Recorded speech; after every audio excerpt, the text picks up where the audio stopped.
Isang mapagpalang araw ulit mga idol at magandang araw po sa lahat.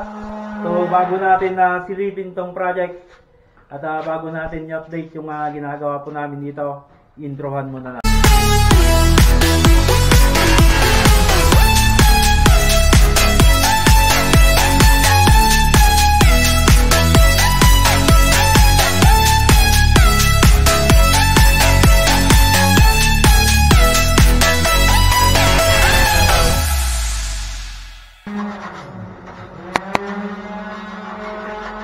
Bale, nagpapamatilya na rin po tayo dito sa labas, dito po sa pinaka-veranda po nila, o sa terrace.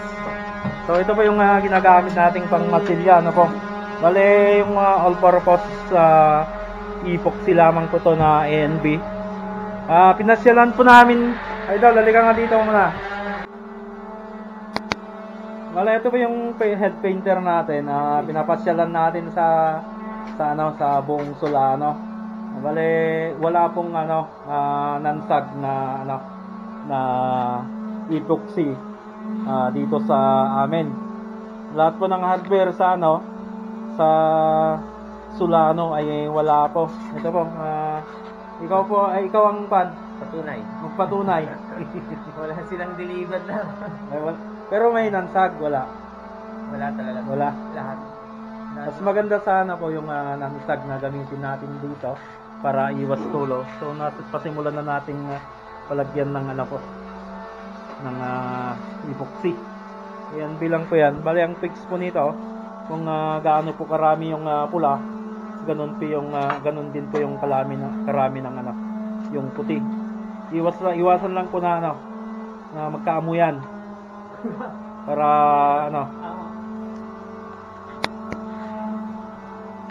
iwasan lang po natin magkaamuyan yan para hindi agad titigas. So dapat iba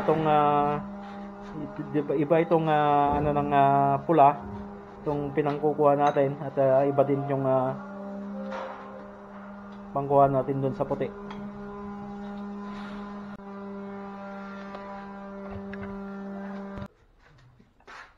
Ito po siya.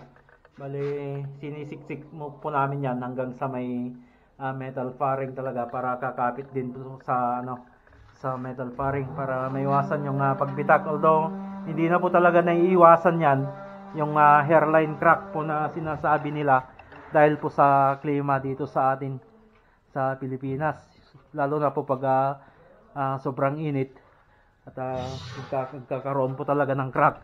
Ang magagawa lang po natin ay palitin po yung mga crack niya. Meron at meron po. Hindi na natin po maiiwasan pag fiberboard po yung gamit nating kisame. Marami na po tayong nabasa. Marami na rin po kaming natapos na project na kahit pong gamitin naming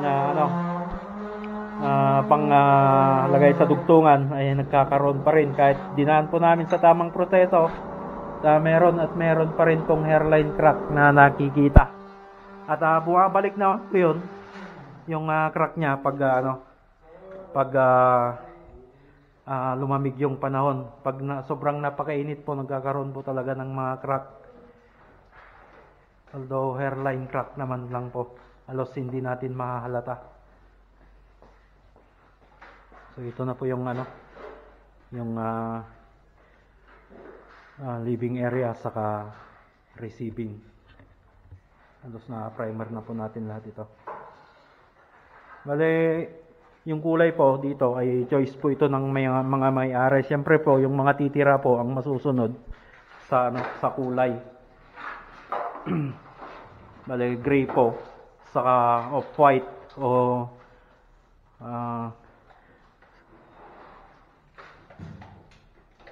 yung bali gray po itong mga cove niya, saka drop, saka tiger gray po yata itong design niya sa gitna. Yung ibig kong sabihin, yung tiger gray ay yung mas dark po sa gray, at yung upper ceiling ay baka touch gray po ito, o yung parang light white po, ganun po yung touch gray.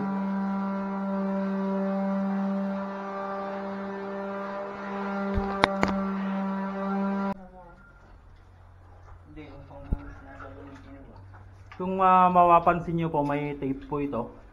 Lagyan po namin ng tape para hindi po tumulo. Bale, dito kasi sa amin wala pa yung nansag na epoxy. Bale, all purpose lang po yung meron dito sa amin. Yan o. Lagyan namin ng tape para hindi po tumulo. Yan o. So, silipin din natin dito sa loob, ano po, sapagkat na nakapag-primer na tayo. Flat po ito na Boysen na ginamit namin. Yan. Boysen flat.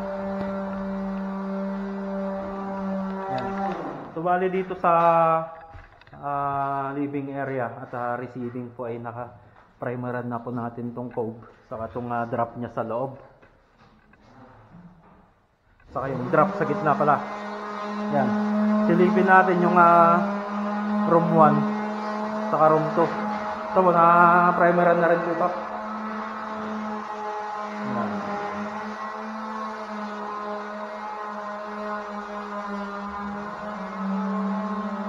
Silipin pa natin sa kabilang room. Cove din po ito.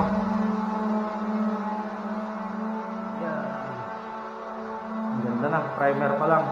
Itong kagandahan pag batak sarado, ano po.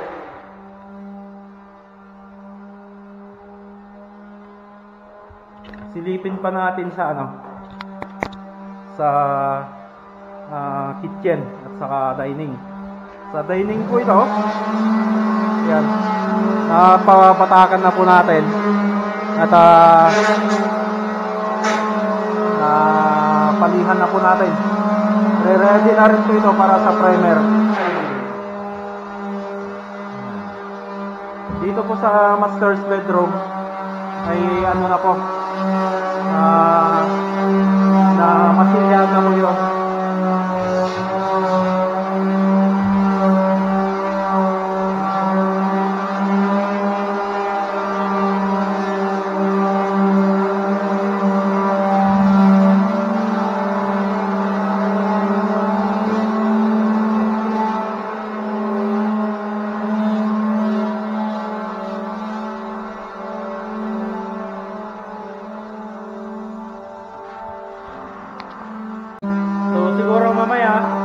Bago natin tapusin ulit itong video natin mga idol, ay i-update po natin ulit mamaya itong project, ano po, kung hanggang saan po yung kaya namin matapos ngayong araw.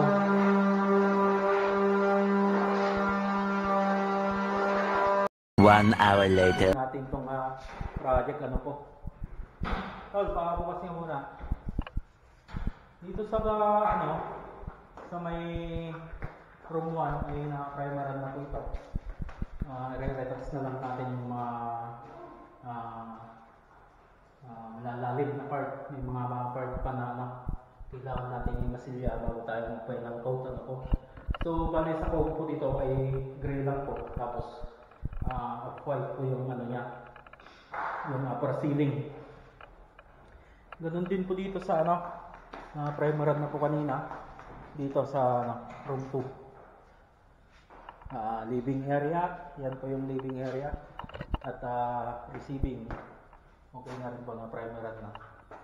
Pasok po tayo dito sa may kitchen. Ito po yung sa dining and kitchen na primeran na rin po. Yan o. Flat na. Dito naman sa master's bedroom ay okay na po yung masilya niya, yung batak niya.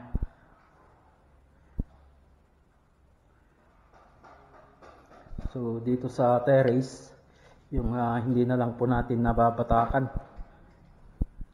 Ito po yung terrace na masilyan na po kanina gamit yung A&B epoxy. Yan.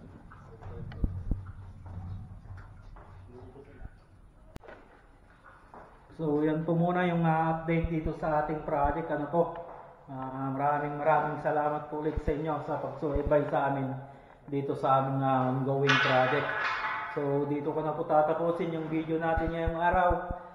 Lagi po tayong mag-ingat at God bless po sa ating lahat.